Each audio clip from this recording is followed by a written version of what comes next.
السلام علیکم ورحمۃ اللہ وبرکاتہ. لا حول ولا قوة الا باللہ حسبنا اللہ ونعم الوکیل. یا حی یا قیوم برحمتک استغیث. لا الہ الا انت سبحانک انی کنت من الظالمین. ربنا آتنا من لدنک رحمہ وہیئ لنا من امرنا رشدا.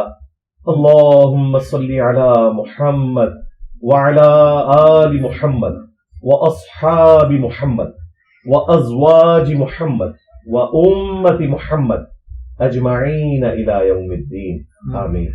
الحمد لله رب العالمين والصلاة والسلام على سيد الأنبياء والمرسلين وعلى آله وأصحابه أجمعين إلى يوم الدين. الحمد للہ آج 18 فروری 2024 کو سنڈے کے دن ہمارا یہ پبلک سیشن نمبر 134 ہوگا انشاءاللہ تعالی. آپ کے یہ ریئل ٹائم کوسچنز میرے پاس پرچیوں کی شکل میں ایک پورا تھدا آ چکا ہے. انشاءاللہ کوشش کریں گے کہ اسے بھی مکمل طور پر کور کریں بعد میں. لیکن پہلے ایک کریٹیکل ایشو، چونکہ آج 7 شعبان المعظم 1445 ہجری ہے، اگلی اتوار کو 14 تاریخ ہوگی شعبان کی، اور شعبان کی جو 14 اور 15 کی درمیانی رات ہے ہمارے سب کانٹیننٹ میں بالخصوص اور باقی مسلم دنیا میں بالعموم شب برات کے نام سے مشہور ہے. میں چاہ رہا ہوں اس کے حوالے سے تھوڑی سی ڈسکشن کر لوں تاکہ اگلی سنڈے سے پہلے ہماری یہ ویڈیو مکمل ریفرنسز لگ کے اپلوڈ ہو جائے انشاءاللہ تعالی. آج 18 فروری 2024 ہے. آلموسٹ آج سے 27-28 سال پہلے کی بات ہے.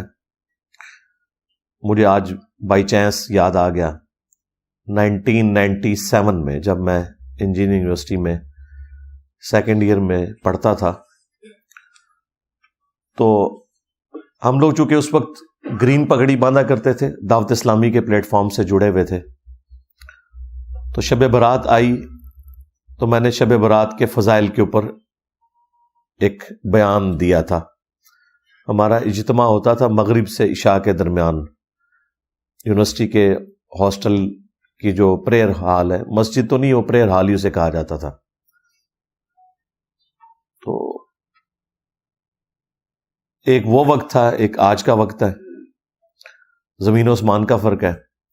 وہ الیاس قادری صاحب نے ایک پورا کتابچہ لکھا ہوا تھا شعبان سے متعلق. کچھ باتیں اس میں ٹھیک بھی تھی، لیکن جو شب برات کے حوالے سے جو ایگزیجریشن، صوفیاء کی عبادات اور پتہ نہیں کون کون سے نوافل اتنے لمبے چوڑے، تو وہ سارے ہم پڑھ کے بیان کیا کرتے تھے. بہرحال الیاس قادری صاحب اس حوالے سے تو میں سمجھتا ہوں بریلوی مکتب کے لیے نعمت ہے. انہوں نے اس مکتب فکر کو صرف رسومات سے ہٹا کر پریکٹیکل دین کی طرف لانے میں اپنی ایفرٹ پٹ کی ہے. ورنہ بریلوی مکتب میں نماز پڑھنا، داڑھی رکھنا، پگڑی باندھنا، یہ صرف علماء کا کام ہوتا تھا. عوام الناس تو صرف میلاد کے جلوسوں میں شامل ہوتی تھی. جس طرح کی بے عملی آپ کو اہل تشیع مکتب میں نظر آتی ہے، چند رسومات کا نام انہوں نے دین رکھ لیا. تو بریلوی فرقے کا بھی یہی حال تھا. الیاس قادری صاحب نے ان سے جو ہمارے عقائد میں اختلافات ہیں وہ اپنی جگہ، لیکن بہت بڑی ایفرٹ پٹ کی ہے. اور ایک اور چیز جو بڑی حیران کن ہے آپ لوگوں کے لیے،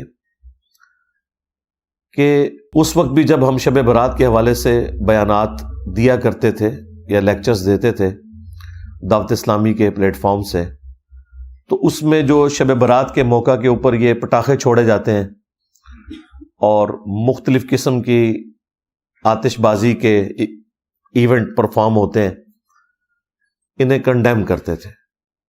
اب تو یہ آلموسٹ ختم ہی ہو چکے ہیں. ہندوؤں کے ساتھ رہ کر ہولی اور دیوالی کی رسومات کے زیر اثر مسلمانوں نے بھی اس رات کے اندر آتش بازی کا سلسلہ شروع کر دیا تھا. آج کل کی ینگ جنریشن کو اس کا آئیڈیا نہیں ہے کہ کتنی زیادہ آتش بازی ہوا کرتی تھی.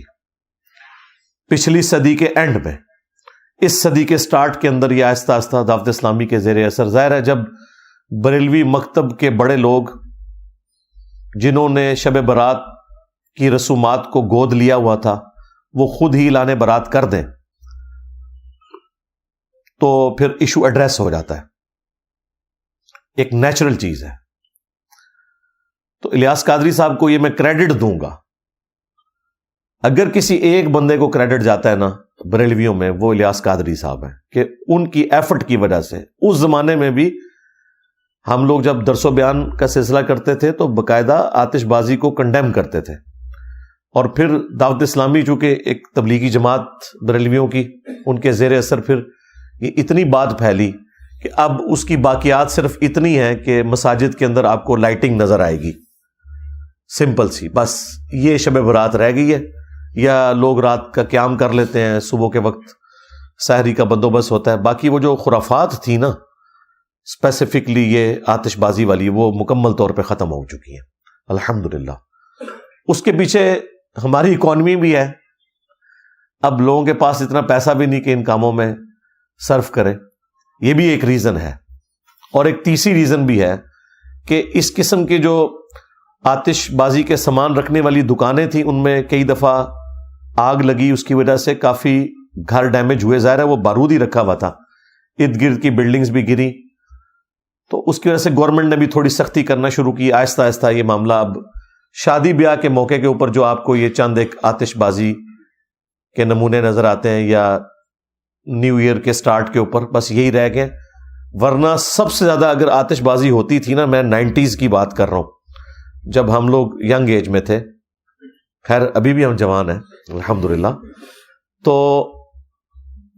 اس وقت اتنی زیادہ یہ ہوتی تھی، اور خود ہم بھی اس میں شامل تھے، انار چھوڑنا، اس طرح وہ ایک ڈزی بنائی ہوئی ہوتی تھی، اس میں وہ فاسفورس تھوڑا ڈال کے دھڑل کر کے مارتے تھے، اور یعنی مغرب کے بعد سے یہ طوفان بدتمیزی شروع ہو جاتا تھا۔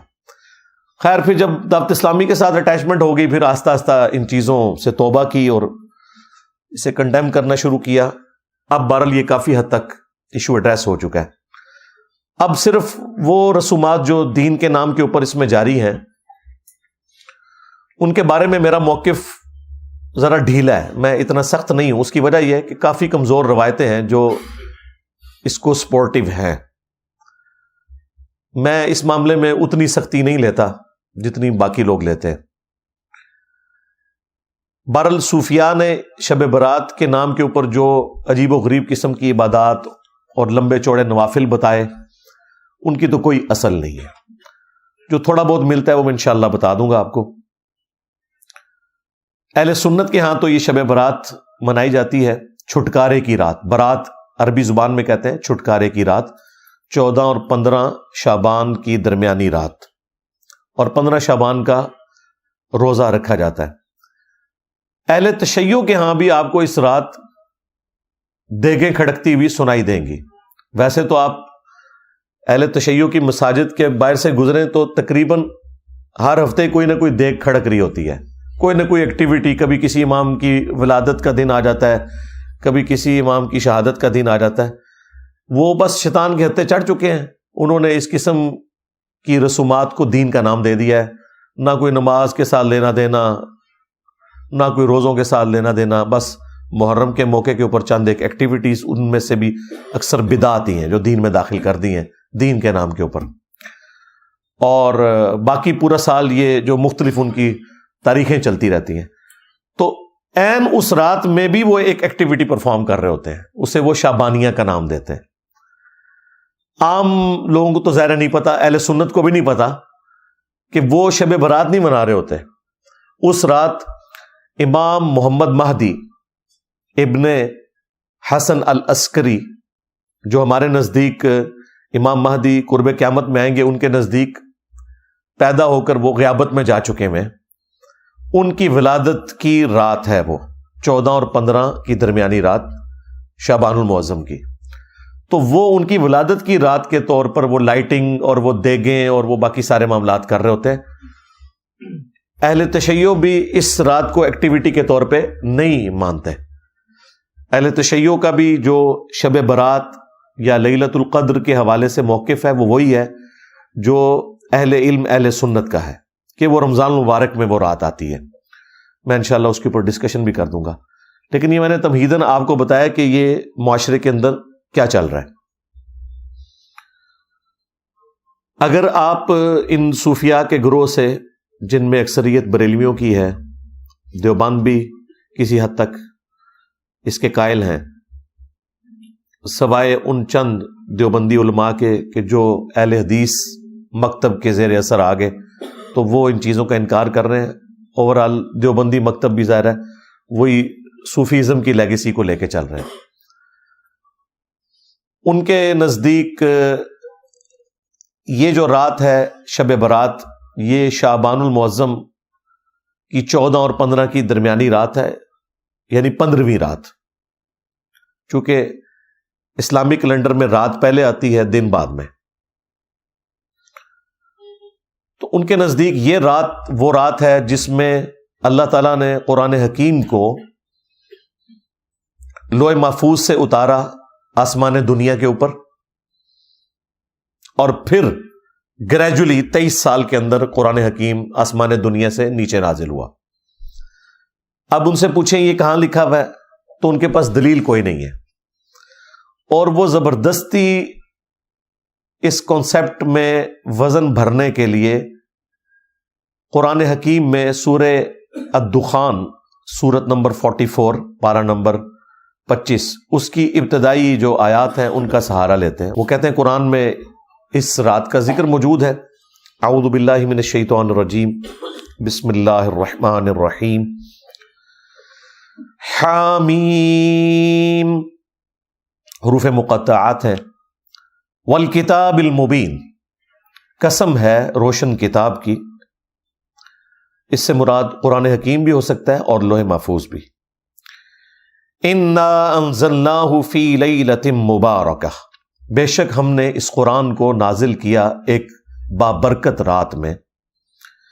انا کنا منذرین، بے شک ہم ڈر سنانے والے ہیں، یعنی آخرت کا ڈر سنانے والے ہیں. اس کتاب کے ذریعے ہم نے آخرت کی جواب دہی کی آگاہی کروائی انسانیت کو اپنے محبوب صلی اللہ علیہ وآلہ وسلم کے ذریعے. فیہا یفرق کل امر حکیم، اور اس مبارک رات میں ہر اہم کام بانٹ دیا جاتا ہے، یعنی فرشتوں میں کام سونپ دیے جاتے ہیں اللہ تعالیٰ کی طرف سے.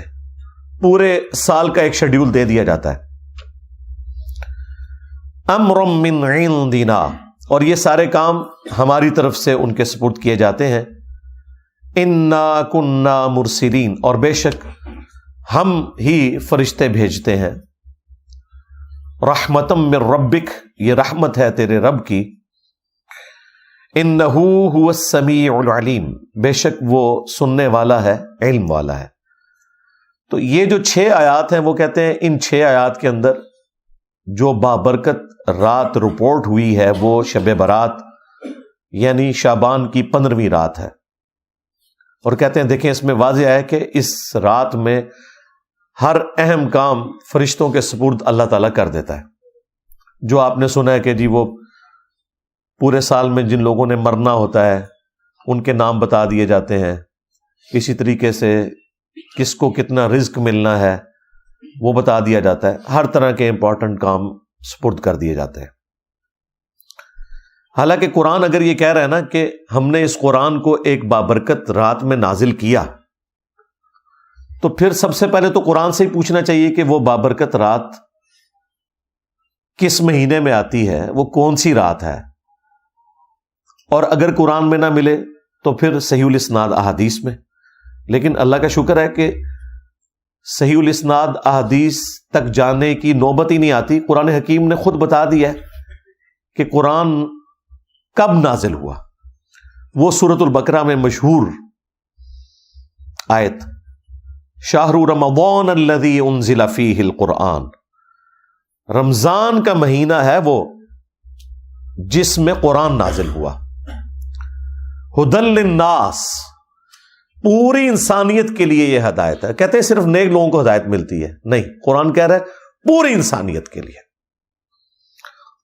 اور وہ جو سورۃ البقرہ کے سٹارٹ میں ہے ھدی للمتقین، اس سے بھی مراد ہے پوری انسانیت، اور پوری انسانیت میں وہ لوگ جو ڈر جائیں اس تصور سے کہ جس رب نے ہمیں ہماری مرضی کے بغیر پیدا کیا وہ قیامت والے دن ہمیں پوچھے گا۔ متقی سے مراد یہ نہیں ہے کہ کوئی صرف پرہیزگار لوگ مراد ہے، ڈر جانے والے لوگ۔ ھدی للناس، پوری انسانیت کے لیے ہے یہ ہدایت۔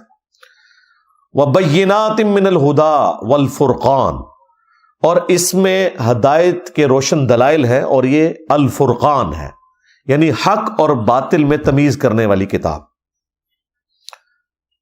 اور یہ الفرقان کی صفت صحیح بخاری میں ہمارے محبوب امام کائنات سید الاولین والآخرین شفیع المذنبین رحمت للعالمین سیدنا و مولانا امام اعظم محمد رسول اللہ صلی اللہ علیہ وآلہ وسلم کے لیے بھی رپورٹ ہوئی۔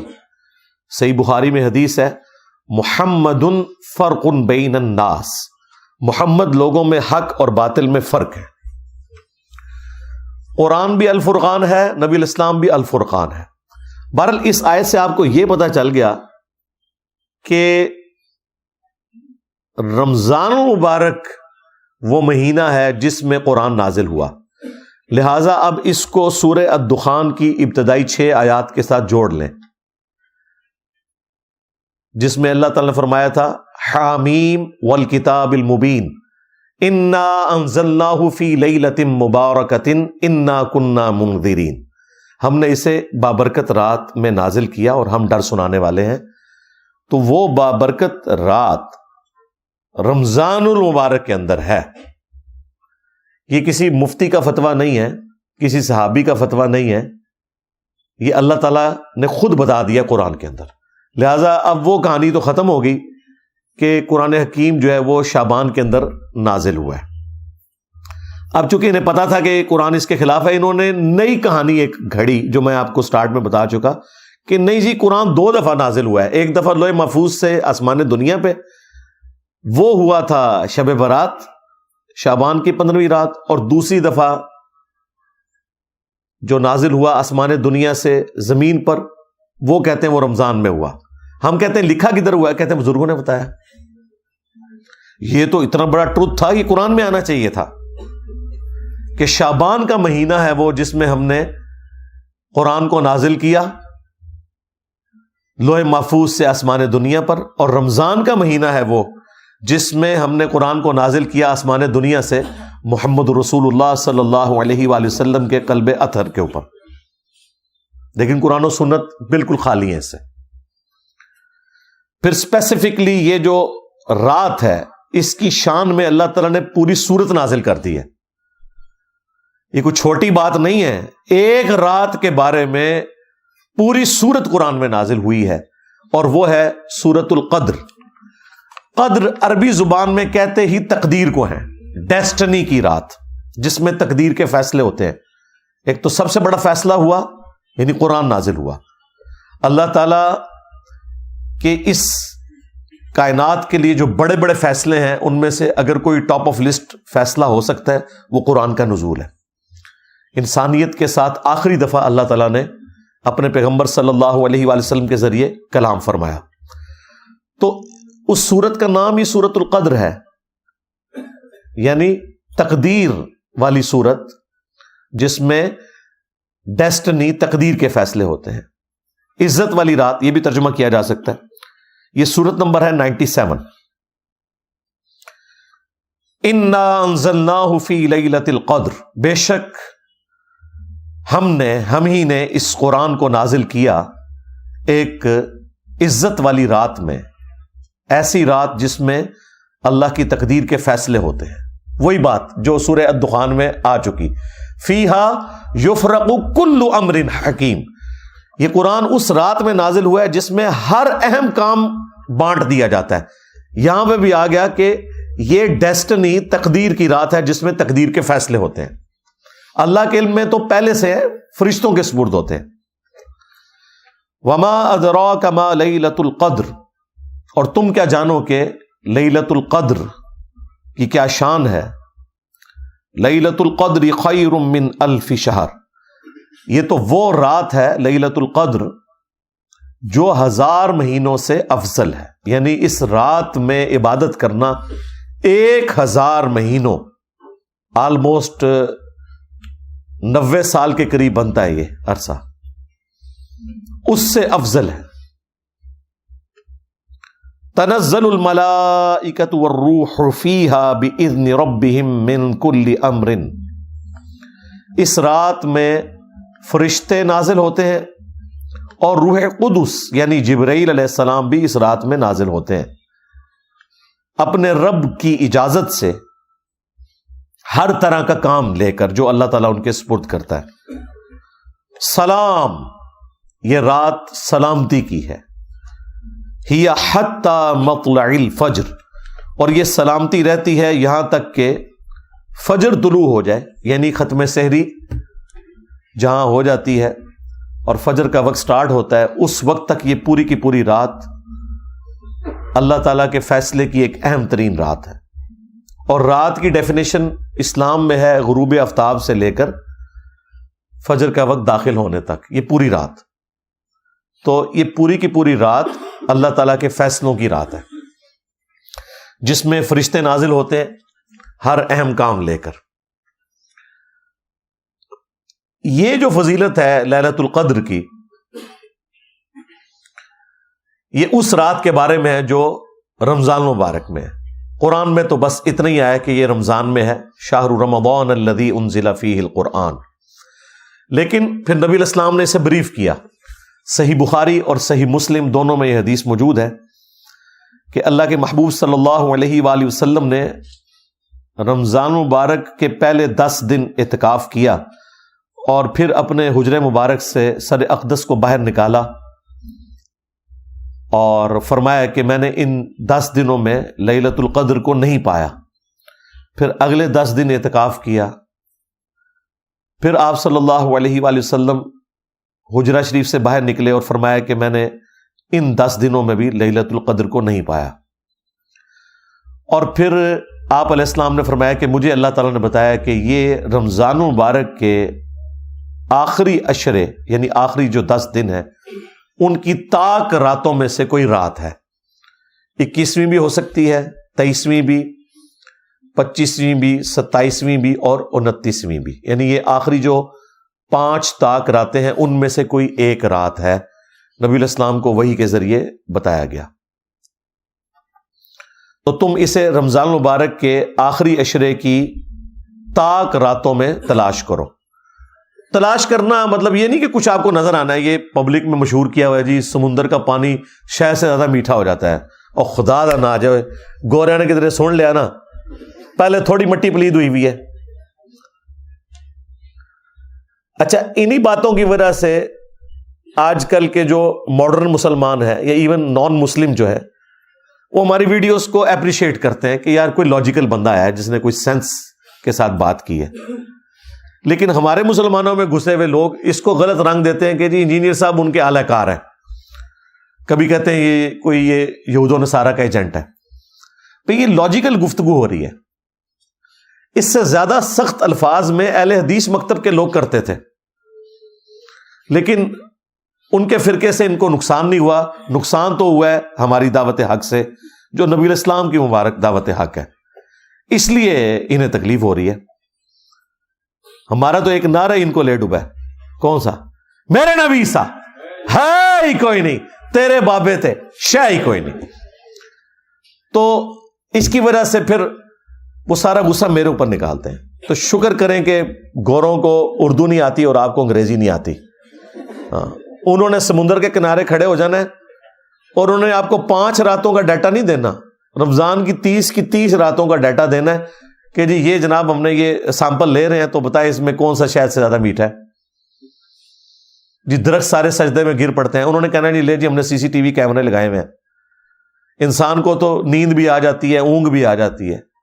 کتا بھی رات کو سو سکتا ہے، CCTV کیمرہ تو نہیں سوتا. تو کہیں گے دسو کیا ہوا ہے؟ تو یہ کہانیاں سنانی بند کریں. ایون نبی علیہ السلام کے زمانے میں بھی جب شب قدر آئی ہے نا، صحابہ کو نہیں پتا چلا.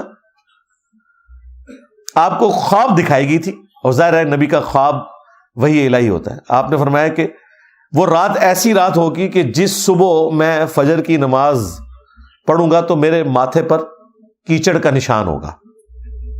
صحابہ کرام کہتے ہیں وہ 21ویں رات جب فجر کے وقت نبی علیہ السلام نے نماز پڑھائی تو اس رات کافی بارش ہوئی تھی، مسجد نبوی کا چھت ٹپک رہا تھا، اور چونکہ آپ نیکڈ زمین کے اوپر ہی نماز پڑھا کرتے تھے، تو جب آپ نماز کے بعد ہماری طرف متوجہ ہوئے تو ہم نے کیچڑ کا نشان آپ کے ماتھے پہ دیکھا، تو ہم نے کہا اچھا یہ رات تھی. یار اگر صحابہ کا یہ سٹیٹس ہے کہ انہیں صبح پتہ چلتا ہے، تو یہ جو کہانیاں کرواتے ہیں کہ جی وہ رات کو ہمیں پتہ چل جائے گا، یہ نشانی ظاہر ہوگی، کوئی نشانی نہیں ظاہر ہوگی بھائی. اور یہ فکس بھی نہیں ہے، یہ بھی ذہن میں رکھیے گا. نبی علیہ السلام کے مبارک زمانے میں 21ویں رات آئی، یہ 23ویں بھی ہو سکتی ہے. اہل تشیع زیادہ زور دیتے ہیں 23ویں کے اوپر، لیکن وہ بھی مانتے ہیں کہ 21ویں بھی ہو سکتی ہے. کچھ صحابہ کرام، صحیح مسلم میں آتا ہے، وہ 27ویں کو مانتے تھے. تو یہ ویری کرتی ہے. یہ اللہ تعالیٰ نے بیسیکلی شب قدر کی ایک سیلیبریشن رکھی ہوئی ہے. کسی سال وہ 21ویں کو سیلیبریٹ کرتا ہے اللہ تعالیٰ، کسی سال 23ویں کو، کسی سال 25ویں کو، کسی سال 27ویں کو. مقصد یہ ہے کہ وہ 10 دن آپ اللہ کو دیں، وہ طاق راتیں دیں.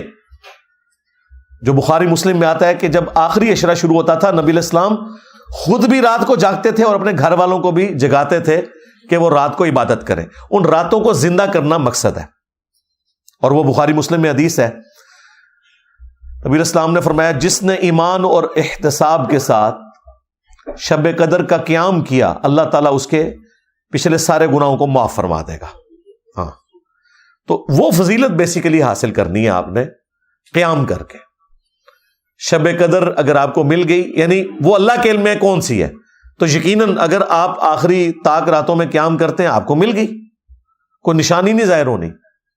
اور یہاں تو چاند کا بھی جھگڑا رہتا ہے. بہتر یہ ہے کہ آپ آخری 10 کے 10 دن ہی کریں، بلکہ پورا رمضان اہتمام کریں کہ رات کا قیام کریں. اور وہ بھی بخاری مسلم میں اسی حدیث میں ہی آتا ہے کہ جس نے ایمان اور احتساب کے ساتھ رمضان کا قیام کیا اس کے بھی پچھلے سارے گناہ معاف، اور جس نے ایمان اور احتساب کے ساتھ رمضان کے روزے رکھے اس کے بھی پچھلے سارے گناہ معاف. یہ تینوں باتیں شب قدر، قیام اللیل اور رمضان کے بارے میں ایک ہی حدیث میں.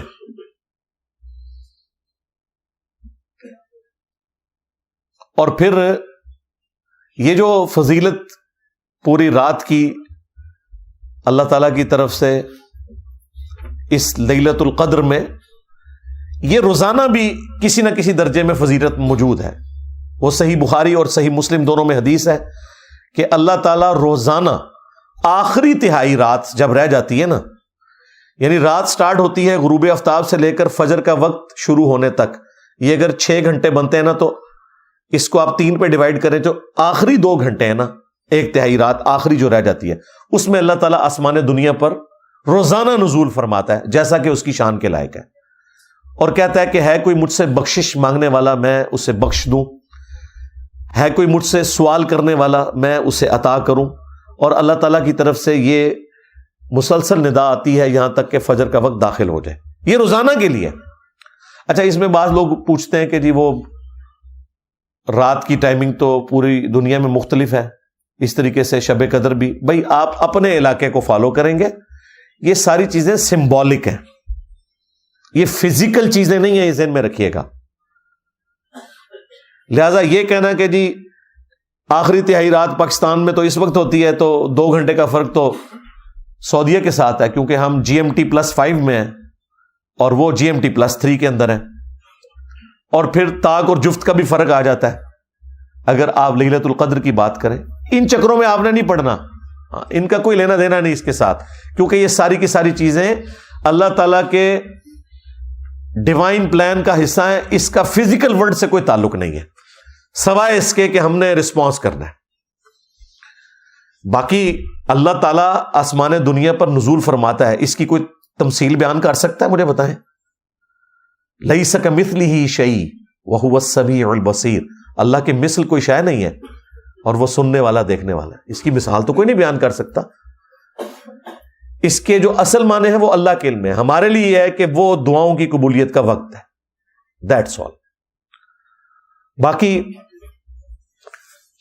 ہم نے تو اس کے بھی شارٹ کٹ رکھے ہوئے ہیں. صحیح مسلم میں حدیث ہے, سیدنا عثمان رضی اللہ تعالیٰ عنہ علیہ السلام نے روایت کی ہے. وہ کہتے ہیں کہ اللہ کے محبوب صلی اللہ علیہ وآلہ وسلم نے فرمایا, جس نے عشاء کی نماز جماعت سے پڑھی اسے اللہ تعالیٰ آدھی رات کا قیام کرنے کا ثواب دے دے گا, اور پھر اگر اس نے صبح فجر بھی جماعت سے پڑھ لی تو پوری رات کے قیام کا ثواب. یعنی اگر آپ رمضان المبارک میں عشاء اور فجر جماعت سے پڑھ لیں, اس حال میں کہ آپ کی کوئی رکعت فوت نہیں ہونی چاہیے, یہ ذہن میں رکھیے گا. جماعت سے مراد نہیں کہتا یہ آتی جا کے مل جاؤ اینڈ تے, نہ, رکعت نہیں فوت ہونی چاہیے. شریعت میں جماعت ملنا ہے, رکعت فوت نہ ہو.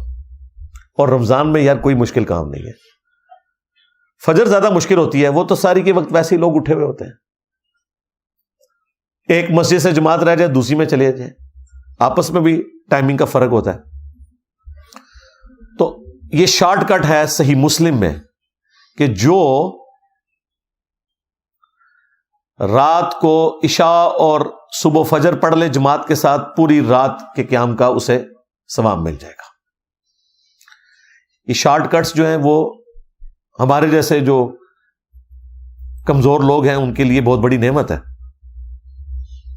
اور یہ شارٹ کٹس اسپیشلی اللہ تعالیٰ نے اپنے محبوب صلی اللہ علیہ وآلہ وسلم کے ذریعے ہمیں اس لیے دیے کہ کوئی بہانہ باقی نہ رہے. اسی طرح کا ایک شارٹ کٹ صحیح مسلم میں رپورٹ ہوا ہے. نبی علیہ السلام فجر کی نماز سے پہلے گھر سے نکلے اور پھر نماز پڑھ کے اشراق تک بیٹھ کے نوافل پڑھ کے کافی دیر بعد جب گھر آئے تو آپ نے دیکھا کہ آپ کی بیوی سیدہ جویریہ سلام اللہ علیہا وہ مصلی پہ ہی بیٹھی ہوئی ہیں. نبی علیہ السلام نے فرمایا تم صبح سے بیٹھی ہوئی ہو, یعنی کم از کم 3 گھنٹے تو ہو گئے تھے ان کو بیٹھے ہوئے, اور میں نے گھر آنے کے بعد 4 کلمات صرف 3 دفعہ پڑھے اور مجھے تم سے زیادہ ثواب مل گیا. سبحان اللہ وبحمدہ عدد خلقی ورضا نفسی وزینت عرشی ومداد کلماتی. یہ 4 کلمات سبحان اللہ وبحمدہ تو کامن ہے نا, عدد خلقی ورضا نفسی وزینت عرشی ومداد کلماتی, ان کو آپ نے 3 دفعہ پڑھنا ہے. وہ ہم نے صبح شام کے اذکار میں بھی یہ ذکر ڈالا ہوا ہے. تو مجھے اس سے زیادہ ثواب مل گیا جو تمہیں ملا ہے. اب اس کی قدر جو مجھے ہے نا وہ شاید آپ میں سے بہت کم لوگوں کو ہو. میرے لیے تو سیکیورٹی ایشوز کی وجہ سے مسجد میں اشراق تک بیٹھنا آلموسٹ امپاسبل ہو چکا ہے. حالانکہ یہ سنت بھی ہے. صحیح مسلم میں آتا ہے کہ نبی علیہ السلام تو فجر سے لے کر سورج بلند ہونے تک مسجد میں بیٹھے رہتے, اور اس دوران صحابہ کرام کہتے ہیں کہ ہم آپس میں ایک دوسرے کو اپنے زمانے جاہلیت کے واقعات سنایا کرتے تھے. اور اس میں الفاظ ہیں کہ مجلس کرتے تھے نبی علیہ السلام. یہ مجلس کا ورڈ اس میں موجود ہے, اسی کی وجہ سے ہم نے مجالس کا نام رکھا. اور پھر ہم زمانے جاہلیت کے جب واقعات سناتے اور اس میں ہم اپنی ان حرکتوں کا ذکر کرتے تو خود اپنے اوپر ہنسا کرتے تھے کہ یار ہم کس قسم کے تھے. کبھی کہیں نذرانہ چڑھا رہے ہیں بتوں کے اوپر جا کے, اپنے ہاتھوں کے تراشے ہوئے بت, یعنی وہی ریپلیکا یہاں پہ بھی آپ کو نظر آتا ہے. تو نبی علیہ السلام بھی ہمارے ساتھ مسکراتے تھے جب ہم آپس میں مسکراتے تھے نا کہ یار ہم کتنے جاہل لوگ تھے. تو نبی علیہ السلام بھی محظوظ ہوتے تھے اس مجلس میں بیٹھ کے. تو یہ فجر سے لے کر اشراق تک مسجد میں بیٹھنا یہ بہت بڑی نعمت ہے. لیکن اس کے ایکویلنٹ ایک شارٹ کٹ میں نے آپ کو بتا دیا کہ نبی علیہ السلام نے فرمایا کہ یہ 4 کلمات پڑھ لو 3 دفعہ, سبحان اللہ وبحمدہ عدد خلقہ ورضا نفسہ وزینت عرشہ ومداد کلماتہ, تو تمہیں اس سے بڑھ کر ثواب مل جائے گا.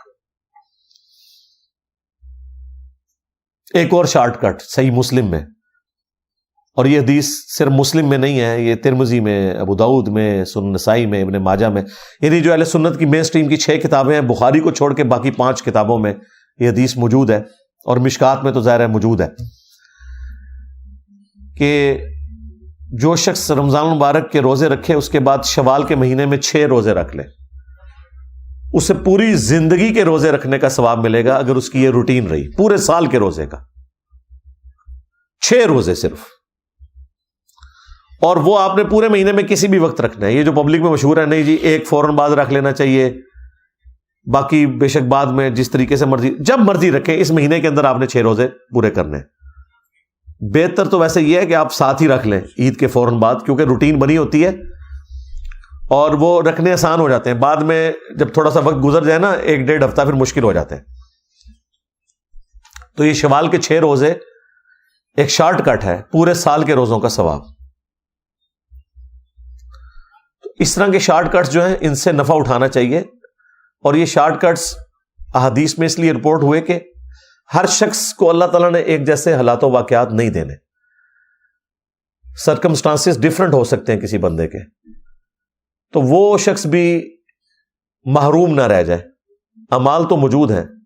دیکھیں لوگ کہتے ہیں کہ زیادہ علم حاصل کریں گے تو مشکل میں پڑ جائیں گے, زیادہ علم حاصل کریں تو آپ کو دین میں آسانیاں پتہ چل جائیں گی, مشکل میں کہاں سے پڑیں گے. تو یہ کتنی بڑی آسانی ہے کہ آپ اتنا بڑی فضیلت والا کام مختصر سے عمل سے کر لیں اور آپ کو بھی اتنا ہی ثواب مل جائے. اسی طریقے سے صحیح مسلم میں حدیث ہے, تم میں سے کسی کے اندر یہ استطاعت ہے کہ وہ تہائی قرآن پڑھ لے رات میں. صحابہ نے کہا کہ اس کی کون قدرت رکھے گا. آپ صلی اللہ علیہ وآلہ وسلم نے فرمایا کہ سورہ اخلاص پڑھ لو, تہائی قرآن کے برابر ہے, یعنی اس کا ثواب. قل هو اللہ احد اللہ الصمد لم یلد ولم یولد ولم یکن لہ کفوا احد. 1/3 قرآن کے برابر ایک دفعہ یہ سورت پڑھنے کا ثواب ہے. اور دیکھیں صحابہ کہہ رہے ہیں کہ یہ کس میں قدرت ہو سکتی ہے کہ رات میں 1/3 قرآن پڑھیں. یہ آپ کو کہتے ہیں ہمارے بزرگ 8 قرآن روزانہ پڑھتے تھے. صحابہ کرام تو 1 قرآن سے بھی عاجز ہیں. تو یہ یعنی بابوں کا دین ہے اور یہ کتابوں کا دین ہے. باقی جو شب برات کے حوالے سے ایک مشہور ترین حدیث پیش کی جاتی ہے وہ بھی میں ڈسکس کر لیتا ہوں. وہ جامع ترمذی میں ہے, سنن ابن ماجہ میں ہے, مشکات کے اندر بھی موجود ہے. اور یہ حدیث سب سے مشہور ترین حدیث ہے جس کو سارے لوگ کوٹ کر رہے ہوتے ہیں, خواہ وہ ڈاکٹر طاہر القادری صاحب ہوں, خواہ مولانا طارق جمیل صاحب ہوں, باپا جانی الیاس قادری صاحب ہوں, سب اس حدیث کو وہ کہتے ہیں جی دیکھیں جامعہ ترمذی میں یہ حدیث آئی ہوئی ہے, سنن ابن ماجہ میں آئی ہوئی ہے کہ نبی علیہ السلام ایک رات بقیع غرقد قبرستان میں چلے گئے اور سیدہ عائشہ آپ کے پیچھے چلی گئی کہ آپ علیہ السلام اچانک اٹھ کے کہاں چلے گئے. تو نبی علیہ السلام نے فرمایا کہ عائشہ تم نے گمان کیا کہ اللہ کے رسول تمہارے ساتھ کوئی خیانت کریں گے, یعنی میں کسی اور بیوی کے پاس نہیں گیا, میں تو اس رات بقیع غرقد قبرستان آیا ہوں. اور یہ آج 14 اور 15 کی جو درمیانی رات ہے شعبان المعظم کی, یہ ایسی رات ہے جس میں اللہ تعالی بنی کلب جو ایک قبیلہ تھا عرب کا بہت بڑا, اس کی بکریوں کے بالوں سے بھی زیادہ لوگوں کی مغفرت کرتا ہے. تو میں اہل بقی کے لیے دعا کرنے آیا. اچھا یہ حدیث وہ بیان کر کے کہتے ہیں یہ مغفرت کی رات ہے. اس حدیث کے ساتھ خود لکھا ہوا ہے امام ترمذی نے کہ یہ حدیث منقطع ہے, یعنی راویوں کی ملاقات ہی نہیں ہے آپس میں. پھر تدلیس کا بھی ایشو ہے اس میں. اس سے بڑھ کر امام ترمذی نے لکھا کہ میں نے اپنے استاد امام محمد بن اسماعیل بخاری یعنی صحیح بخاری کے جو آتھر ہیں ان سے جب میں نے شب برات کی اس حدیث کے بارے میں پوچھا, شب برات تو ہم کہہ رہے ہیں وہ تو 15ویں رات شعبان کی, تو انہوں نے بھی فرمایا کہ میرے نزدیک بھی یہ حدیث ضعیف ہے. اچھا امام ترمذی نے 7 باقاعدہ کامنٹس کیے ہوئے ہیں اس کے اوپر. اس سے بڑھ کر مشکات والوں نے جب یہ حدیث ترمذی سے لی تو انہوں نے بھی 7 امام بخاری کے کامنٹس نقل کیے جو امام ترمذی نے ان کے حوالے سے بیان کیے. اب مجھے بتائیں اس کے بعد کوئی گنجائش رہتی تھی, لیکن دیکھ لیں ڈٹائی ہے. ڈاکٹر طاہر القادری صاحب بھی وہ پڑھ رہے ہیں اور کہہ رہے ہیں ترمذی پڑھ رہا ہوں, ترمذی اگے بھی پڑھو نا سرکار. بس حدیث بیان کر کے نا جو اگلا حصہ تھا نا کہ جو امام ترمذی نے لکھا کہ یہ روایت درست نہیں ہے, امام بخاری بھی اسے صحیح نہیں سمجھتے, اس میں راویوں کی ملاقات ہی نہیں, منقطع ہے, وہ انہوں نے آنکھوں سے پڑھی، زبان سے نہیں پڑھی، بس اس کے بعد کتاب بند کر دی. یعنی وَأَنْتُمْ تَعْلَمُونَ، وہ جانتے تھے کہ اس میں کیا لکھا ہوا ہے، بس بیان کر دیا ڈٹائی کے ساتھ. اسی طریقے سے ایک اور حدیث پیش کی جاتی ہے سنن ابن ماجہ سے، وہ بھی مشکات میں بھی موجود ہے، کہ نبی علیہ السلام نے فرمایا کہ اس مہینے میں نامہ اعمال اللہ کے حضور پیش ہوتے ہیں، رات کا قیام کرو اور دن کا روزہ رکھو. حالانکہ اس میں کذاب راوی ہے، یہ گھڑی ہوئی روایت ہے، ضعیف بھی نہیں، گھڑی ہوئی روایت، ڈٹائی کے ساتھ بیان کرتے ہیں. اور یہ رات جو ہے وہ فجر کا وقت شروع ہونے تک اللہ تعالیٰ کی طرف سے خاص رحمت کی رات ہے، فرشتے نازل ہوتے ہیں، وہی جو لیلۃ القدر کے بارے میں ہے. اور وہ تو میں نے آپ کو بتایا کہ روزانہ کے لیے بھی فضیلت ہے بخاری مسلم میں، کہ آخری تہائی رات جب رہ جاتی ہے تو اللہ تعالیٰ آسمان دنیا پہ نزول فرماتا ہے، جیسا کہ اس کی شان کے لائق ہے، اس کی مثال نہیں بیان ہو سکتی. اور کہتا ہے کوئی مجھ سے مانگنے والا میں اسے عطا کروں، ہے کوئی بخشش مانگنے والا کہ میں اسے بخش دوں، حتیٰ کہ فجر کا وقت داخل ہو جائے. یہ روزانہ کے لیے اللہ تعالیٰ کی طرف سے ایک اسپیشل آفر ہے پوری انسانیت کے لیے کہ وہ حق قبول کر لیں. ایک اور روایت ہے سنن ابن ماجہ میں، جسے ضعیف جمع ضعیف کا فارمولہ لگا کے شیخ البانی نے حسن درجے میں ڈکلیئر کر دیا، جس کی وجہ سے آج کل بعض اہل حدیث بھی شب برات کو اتنا ماننا شروع ہو گئے شیخ البانی کی وجہ سے، کہ اس رات اللہ تبارک و تعالی مخلوق کی طرف متوجہ ہوتا ہے اور سوائے دو طرح کے لوگوں کے سب کی مغفرت فرما دیتا ہے. ایک جو شرک کرنے والا ہے اور دوسرا جو اپنے مسلمان بھائی کے بارے میں دل میں کینہ رکھنے والا ہے.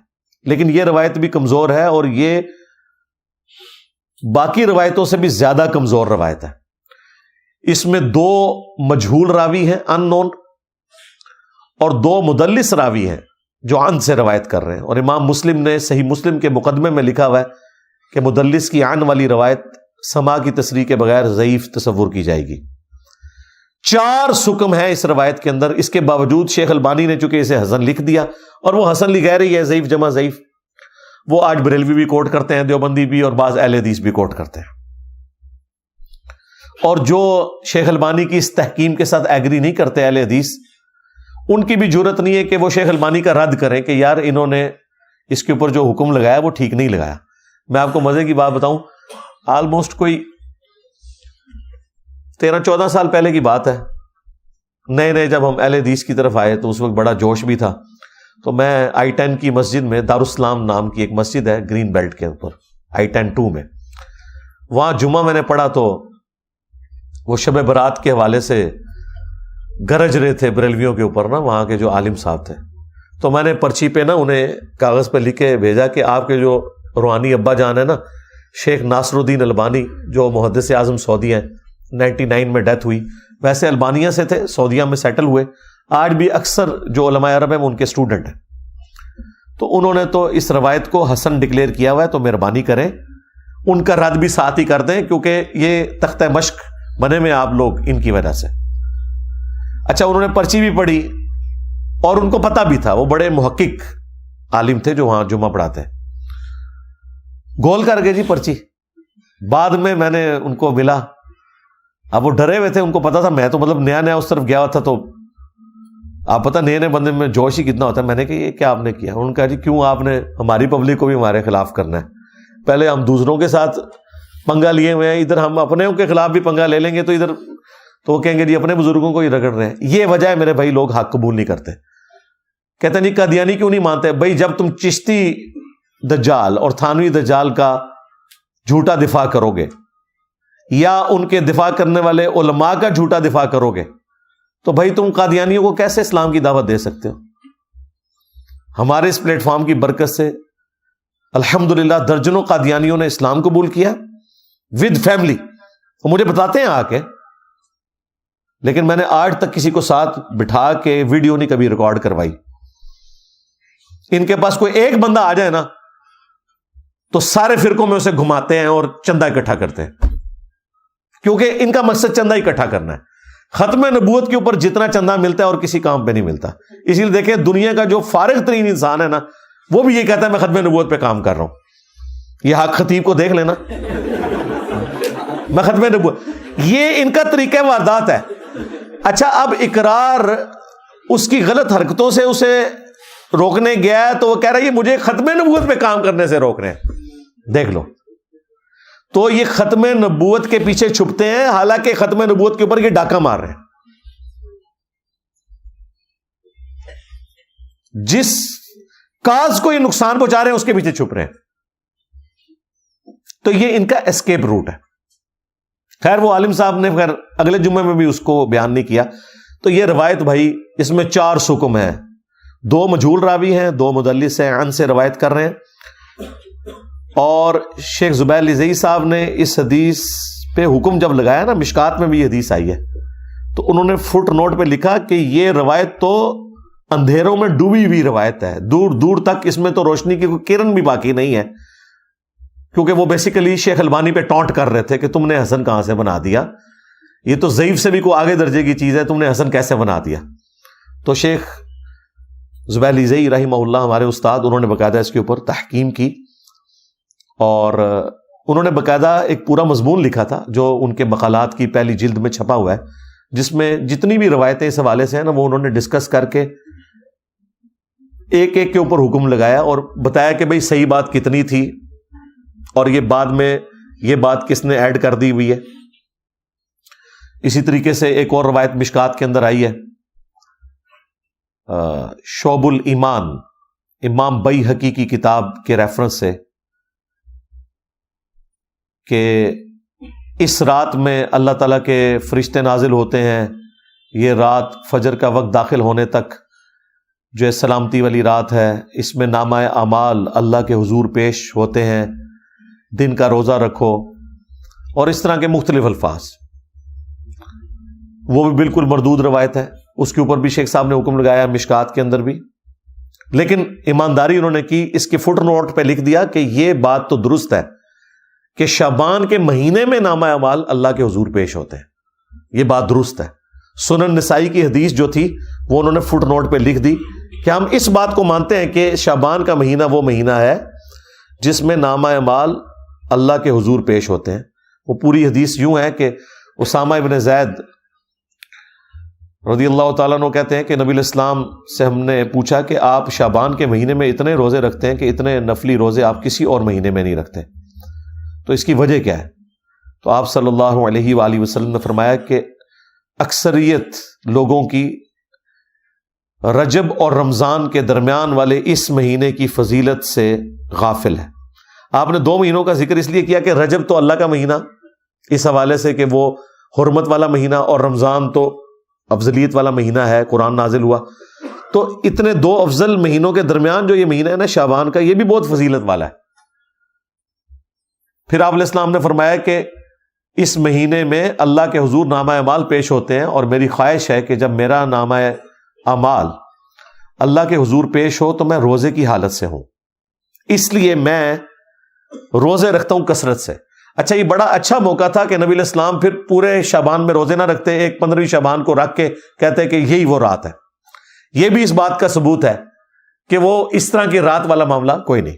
البتہ ایک روایت شعب الایمان امام بیہقی کی کتاب میں ہی ہے صحیح سند کے ساتھ, اور وہ ایک تابعی کا قول ہے. شام کے ایک تابعی تھے مکحول رحمہ اللہ, مشہور تابعی ہیں, لیکن یہ اس حوالے سے بھی مشہور ہیں کہ اس قسم کی ساری عجیب و غریب روایتیں بھی انہوں نے بیان کی ہوئی ہیں. مرسل روایت ہے, کسی صحابی کا ذکر نہیں کیا انہوں نے, اور صحیح مسلم کے مقدمے میں موجود ہے کہ تابعی کی مرسل کوئی شے نہیں ہے جب تک وہ صحابی کو مینشن نہ کرے, کیونکہ کنفرم نہیں نا کہ اس نے روایت کہاں سے سنی ہے. اگر صحابی سے سنی ہوتی تو بیان کر دیتے, بل وہ ان کا اپنا قول ہے انہی الفاظ کے ساتھ جو سنن ابن ماجہ میں وہ ضعیف روایت تھی کہ اس رات اللہ تعالیٰ سب کی مغفرت کر دیتا ہے سوائے شرک کرنے والے کے اور کینہ پرور شخص کے. تو یہ روایت سندن تو درست ہے, لیکن صرف تابعی کا قول ہے, اس لیے یہ بھی کوئی اس حوالے سے حجت نہیں ہے. لیکن وہ بات اپنی جگہ درست ہے جو میں نے بتائی کہ سنن نسائی میں واضح حدیث ہے کہ نبی علیہ السلام اس مہینے میں کثرت سے روزے رکھتے تھے, کیونکہ آپ علیہ السلام نے فرمایا کہ نامہ اعمال اللہ کے حضور پیش ہوتے ہیں اس مہینے کے اندر. بلکہ صحیح بخاری اور صحیح مسلم دونوں میں موجود ہے کہ نبی صلی اللہ علیہ وآلہ وسلم رمضان کے بعد سب سے زیادہ روزے جس مہینے میں رکھتے تھے وہ شعبان کا مہینہ ہوتا تھا. تو شعبان کے مہینے کے روزوں کی فضیلت اپنی جگہ ہے. حتیٰ کہ بخاری اور مسلم دونوں میں حدیث ہے، اما عائشہ سلام اللہ علیہا کہتی ہیں کہ میرے جو رمضان میں مخصوص ایام کے روزے چھوٹ جاتے تھے تو میں ان کی قضا اگلے شعبان میں دیتی تھی، کیونکہ شعبان میں نبی علیہ السلام جو ہے وہ کثرت سے روزے رکھتے تھے. بیسیکلی انہوں نے کوڈ ورڈ میں بات کی، وہ جو حدیث ہے نا بخاری مسلم میں کہ کوئی بھی بیوی اپنے خاوند کی مرضی کے بغیر روزہ نہیں رکھ سکتی. یعنی اس میں امپلائڈ ہے کہ خاوند اپنی بیوی کے ساتھ جو ازدواجی تعلق ہے وہ دن کے وقت بھی قائم کر سکتا ہے. تو اما عائشہ جو کہہ رہی ہے نا کہ میں روزے شعبان میں رکھتی تھی رمضان کے قضا کیے ہوئے، کیونکہ نبی علیہ السلام نے روزہ رکھا ہوتا تھا، یعنی اب امپلائڈ تھا کہ مجھے اب اجازت کی ضرورت نہیں ہے، نبی علیہ السلام خود روزے سے، تو میں اپنے روزوں کی قضا دے لیتی تھی. حتیٰ کہ صحیح مسلم میں یہاں تک الفاظ ہے کہ نبی صلی اللہ علیہ وآلہ وسلم شعبان کا پورا مہینہ روزہ رکھا کرتے تھے. یہ بھی حدیث موجود ہے. یعنی کوئی اکا دکا چھوٹ گیا، ادروائز آپ کی روٹین تھی کہ پورا شعبان آپ روزہ رکھا کرتے تھے، رمضان بھی اور شعبان بھی. پھر صحیح مسلم میں یہ حدیث ہے، نبی صلی اللہ علیہ وآلہ وسلم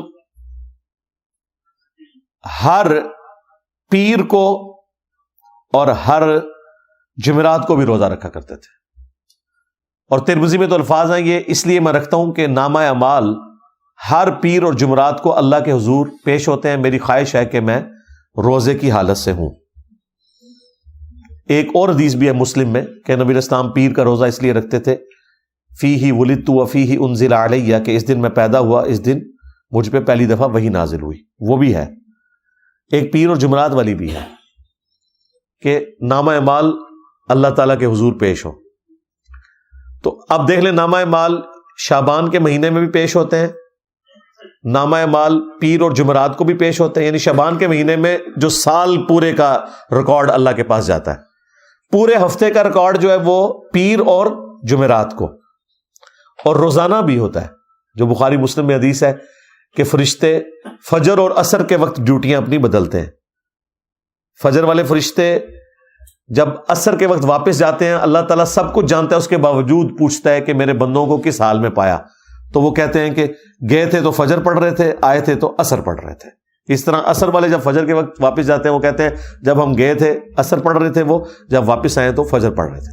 فرشتے بھی انسانوں کی خدمت میں لگائے ہوئے اللہ تعالیٰ نے انسانوں کو سب سے زیادہ سیریس لیا ہوا ہے اس کائنات میں، اور انسانوں نے سب سے زیادہ نان سیریس اپنے رب کو لیا ہوا ہے. یہ کتنی خطرناک بات ہے. اللہ کے نزدیک سب سے زیادہ سیریس مخلوق انسان ہے، فرشتے اس کی خدمت میں لگے ہوئے ہیں. تو نامہ اعمال پیر اور جمعرات کو بھی ہر ہفتے، پھر سال کے بعد بھی شعبان کے مہینے میں، اور روزانہ بھی فجر اور عصر کے وقت. یعنی یہ میں نے آپ کو وہ ساری روٹین بتا دی جو اللہ تعالیٰ کے حضور پیشی ہوتی ہے. تو نبی علیہ السلام اس لیے روزوں کا اہتمام شعبان میں زیادہ کیا کرتے تھے. یعنی آپ کے 11 روزے تو کنفرم ہوتے تھے ہر مہینے کے، 8 تو آپ کر لیں پیر اور جمعرات، 4 دفعہ سوموار کا دن آتا ہے، 4 دفعہ جمعرات کا دن، 8 روزے یہ، اور 3 ایام 20 کے، 13 14 اور 15. جب خوب روشن ہوتا ہے نا چاند، ایام 20 اسے کہتے ہیں. 3 یعنی چاند جب گول ہونے کے روزے ہیں. یہ نبی علیہ السلام کی روٹین میں تھے. ایون سنن نسائی میں یہاں تک آیا کہ نبی علیہ السلام سفر میں بھی یہ روزے رکھا کرتے تھے ایام 20 کے. ویسے آپ نے اجازت دی ہوئی ہے، صحیح مسلم میں حدیث ہے کہ جو شخص مہینے میں 3 روزے رکھ لے وہ اسی طریقے سے ہے گویا اس نے ہمیشہ کے روزے رکھے، اور اس میں کوئی قید نہیں کہ آپ نے کب رکھنے، 3 روزے مہینے میں. اور اس کا بھی آسان ورژن میں نے آپ کو بتا دیا ہے کہ شوال کے 6 روزے رکھ لیں، وہ بھی صحیح مسلم میں ہے رمضان کے بعد، تو وہ بھی پوری زندگی کے روزے ہیں، ہر مہینے بھی 3 رکھنے کی ضرورت نہیں، لیکن اگر وہ رکھنا چاہتا ہے بہت اچھی بات ہے۔ بخاری مسلم میں حدیث ہے، ابو ہریرہ رضی اللہ تعالی عنہ کہتے ہیں کہ نبی علیہ السلام نے مجھے 3 نصیحتیں کی تھی۔ نمبر 1، مہینے میں 3 روزے ضرور رکھنا، کوئی سے 3 دن، بہتر ہے اس میں ایام 20، 13، 14، 15۔ نمبر 2، اشراق کی نماز، اشراق کہہ لیں، چاشت کہہ لیں، دوحہ کہہ لیں، یہ سارے ایک ہی نماز، اوابین بھی اسی کا آیا ہے، صحیح مسلم میں اوابین کا لفظ بھی ہے اس نماز کے لیے، جو سورج بلند ہونے کے بعد پڑھی جاتی ہے۔ اور تیسرا فرمایا رات کو سونے سے پہلے وتر پڑھ لینا، ویسے افضل تو ہے آخری پہر میں پڑھنا، لیکن جس کے لیے آسانی ہے، جو یہ سمجھتا ہے کہ میرے لیے آخری وقت میں اٹھنا مشکل ہے، تو وہ رات کو وتر پڑھ کے سوئے۔ تو حضرت ابو ہریرہ کہتے ہیں نبی علیہ السلام نے مجھے 3 کاموں کی وصیت کی تھی، ان میں بھی 3 روزوں کا ذکر موجود ہے۔ یہ حدیث بخاری مسلم دونوں میں ہے۔ اچھا، اب 15 شعبان کا جو روزہ ہے نا، اس کے بارے میں بھی ایک حدیث ہے، وہ بخاری اور مسلم دونوں میں حدیث ہے۔ نبی علیہ السلام نے ایک صحابی سے پوچھا، کیا تم نے سرر شعبان کا روزہ رکھ لیا؟ ان کا نہیں یا رسول اللہ۔ فرمایا پھر اب شوال کے مہینے میں 2 روزے رکھنا تم، اگر تم نے سرر شعبان کا روزہ نہیں رکھا۔ اب یہ سرر شعبان کا روزہ کون سا ہے؟ ظاہر نبی علیہ السلام کی حدیث بخاری مسلم میں، اب علماء سے پوچھیں یہ کون سا روزہ ہے جس کا ذکر ہو رہا ہے سرر شعبان؟ سرر عربی زبان میں کنارے کو بھی کہتے ہیں اور سینٹر کو بھی کہتے ہیں، ہالو چیز کو۔ اس سے مراد کنارے کے روزے بھی ہو سکتے ہیں، لیکن وہ تو بخاری مسلم میں حدیث ہے کہ نبی علیہ السلام نے فرمایا کوئی بھی شخص جب رمضان شروع ہونے میں 2 دن رہ جائیں تو وہ روزہ نہ رکھے، یعنی وہ رمضان کو پروٹوکول دے کہ رمضان سے پھر روزے سٹارٹ کرے، سوائے اس شخص کے کہ جو پورا مہینہ روزے رکھ رہا ہو، اس کے لیے آپ علیہ السلام نے اجازت دی۔ اسی طریقے سے جامع ترمذی میں حدیث ہے کہ نبی علیہ السلام نے فرمایا کہ جب نصف شعبان گزر جائے تو کوئی شخص روزہ نہ رکھے۔ تو اس سے یہ بھی پتہ چل گیا کہ وہ آخری سرا بھی نہیں ہو سکتا، آخری 15 دن بھی نہیں ہو سکتے۔ تو یہ سرر شعبان کیا ہے؟ تو صحیح مسلم میں ایک اور حدیث ہے، اتنی حدیث تو بخاری مسلم دونوں میں تھی کہ سرر شعبان کا روزہ رکھو۔ مسلم میں امام مسلم میں ایک اور حدیث لے کے آئے، اس میں پتہ کیا الفاظ ہے کہ نبی علیہ السلام نے فرمایا اس مہینے کے سرہ کا روزہ رکھا ہے تم نے، ناف کا، سرہ کہتے ہیں ناف کو۔ اب ناف آلموسٹ جسم کے سینٹر میں ہوتی ہے، تو جو میں کہہ رہا تھا سرر کا ترجمہ کنارہ بھی بن سکتا ہے اور سینٹر بھی۔ مسلم شریف میں واضح الفاظ ہیں سرہ، ناف، نیول انگلش میں ہم کہتے ہیں، اس کا روزہ۔ تو یہ جو ناف کا روزہ ہے یہ 15 شعبان کا روزہ ہی بنتا ہے۔ اور عموماً تو میں نے آپ کو کئی احادیث بتا دی ایام 20 کے روزوں سے متعلق کہ نبی علیہ السلام تو 13، 14، 15 خواہ وہ شعبان کی ہو، خواہ وہ شوال کی ہو یا اور کسی مہینے کی، یہ 3 روزے تو آپ نے رکھنے تھے اور وہ آپ کی روٹین تھی، خاص سفر ہو حضر ہو۔ 15 شعبان کا روزہ ویسے بھی عمومی سنت میں بھی آتا ہے، لیکن اسپیسیفکلی بخاری مسلم کی جو احادیث ہیں اس پہ گواہ ہیں کہ سرر شعبان یا سرہ کا روزہ 15 شعبان کا نبی علیہ السلام نے تلقین فرمایا کہ یہ رکھنا ہے، یہ 15 شعبان کا روزہ بنتا ہے۔ اس روزے کا شب برات کے روزے سے کوئی تعلق نہیں ہے، ان 2 چیزوں کو مکس نہیں آپ نے کرنا۔ جس طرح وہ آیت ادھر سے اٹھاتے ہیں، حدیث ادھر سے اٹھاتے ہیں، پھر اس کو جوڑ کے رزلٹ نکالتے ہیں، اور دونوں طرف پھر ایکسٹریم رویے ہیں۔ جب ہم اہل حدیث کو قائل کرتے ہیں، حالانکہ خود انہوں نے ترجمے کیے ہوئے ہیں، وہ کہتے ہیں نہیں نہیں اس سے تو پھر بریلوی 15 شعبان کا روزہ نکال لیں گے۔ بھئی ان کو چھوڑیں، آپ اپنی بات کریں۔ وہ تو کل کو آپ پھر مسلم کی حدیث کا انکار کر دیں گے کہ نبی علیہ السلام نے اپنی پیدائش کی خوشی میں روزہ رکھا کہ جی وہ بریلوی کہیں گے جی میلاد منانا ثابت ہو گیا۔ تو ثابت ہے نا یار، اس میں کون سا مسئلہ ہے؟ جو قرآن و سنت میں آیا اس کو مانو اور جتنا آیا مانو۔ بریلوی بھی یہ نہ کریں کہ وہ سرر شعبان یا سرہ کا روزہ لے کے تو وہ کہیں جی شب برات کا روزہ ثابت ہو گیا۔ بھائی اس طرح کرنے سے روزے نہیں ثابت ہوتے۔ جتنی بات ہے ہم اس کو مانتے ہیں، ایکسپٹ کرتے ہیں اور پوری ایمانداری کے ساتھ اسے پبلک کے سامنے رکھتے ہیں۔ لہذا اگلی اتوار اور سوموار کی درمیانی رات، یعنی یہ بنے گی 18 اور 25 فروری 2024 کو. جب 25 فروری گزر جائے گا تو وہ رات آ جائے گی، یعنی 26 کا روزہ بنے گا 26 فروری کا 2024 کے اندر. 15 شعبان المعظم 1445 ہجری. تو یہ روزہ خود بھی رکھیں، گھر والوں کو بھی رکھوائیں، اس اعتبار سے کہ نبی الاسلام نے اس کی ترغیب دلائی ہے. اور دیکھیں کس حد تک ترغیب ہے کہ اس میں آگے الفاظ ہیں کہ اگر تم نے نہیں رکھا تو شوال میں 2 روزے اس کے بدلے میں رکھنا. تو بعض اہل حدیث جو ماننے کے لیے تیار نہیں، وہ کہتے ہیں نہیں، اس سے مراد وہ 3 روزے تھے نا، وہ نہیں رکھے تھے، تو آپ نے فرمایا کہ چلو شوال میں رکھ لینا. بھئی اگر 3 کے بدلے ہوتا تو پھر حضور کہتے 3 روزے رکھو، 2 کا ذکر کیوں ہے؟ ایک جو ہے وہ اس کے بدلے میں اور دوسرا پینلٹی کے طور پر. لیکن یہ ساری نفلی عبادتیں ہیں، ان کے اوپر کوئی واجبیت والا معاملہ نہیں، یہ صرف ترغیب کے لیے. اچھا، یہ جو میں نے رزلٹ نکالا ہے نا، یہ نہ سمجھیے گا کہ یہ میں نے کوئی ڈسکوری کر لی ہے کوئی اس طرح کی. میرے دنیا میں چھوڑے جانے سے پہلے بھی ایسے لوگ موجود ہیں جو 15 شعبان کے روزے کو بخاری مسلم کی ان احادیث کے تحت سنت سمجھتے ہیں. وہ اہل حدیث فرقے سے ہی ایک نکلا ہوا گروہ ہے جماعت المسلمین کا.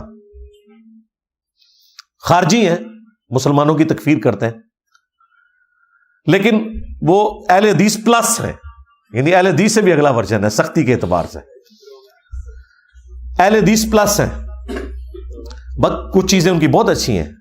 مثلا وہ نماز جو ہے وہ بڑے سکون سے رفع الیدین سے پڑھتے ہیں، اسی طریقے سے سکتے کرتے ہیں، وہ بھی وہی موقف رکھتے ہیں کہ جب قرآن پڑھا جا رہا ہے تو آپ نے پیچھے فاتحہ نہیں پڑھنی بلکہ سکتے کرنے ہیں اور اس میں فاتحہ پڑھنی ہے، قرآن آپ نے سننا ہے. کچھ چیزیں بہت ان کی اس حوالے سے بہتر ہیں. مٹھی کے بعد داڑھی کاٹنے کے بھی قائل ہیں اور داڑھی رنگنے کے اوپر بھی بہت زور ہے. اس معاملے میں ان کا بھی یہی موقف ہے کہ سرر شعبان کا جو روزہ بخاری مسلم میں آیا یا سرہ کا، اس سے مراد 15 شعبان کا روزہ ہے، اور وہ اس چیز کا اہتمام کرتے ہیں. بہتر تو یہ کہ شعبان میں جتنے روزے آپ رکھ سکتے ہیں رکھیں، 13 14 15 3 روزے رکھ لیں.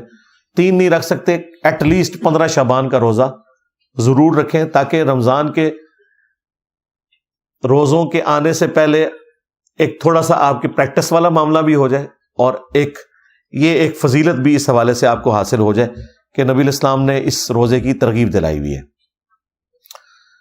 میں نے کوشش کی کہ مختصر سے وقت کے اندر آپ کے سامنے ایک ٹوٹل پکچر اس حوالے سے رکھ دی جائے، تاکہ یہ جو ٹاپک ہے یہ بھی اپنے منطقی انجام تک پہنچ جائے.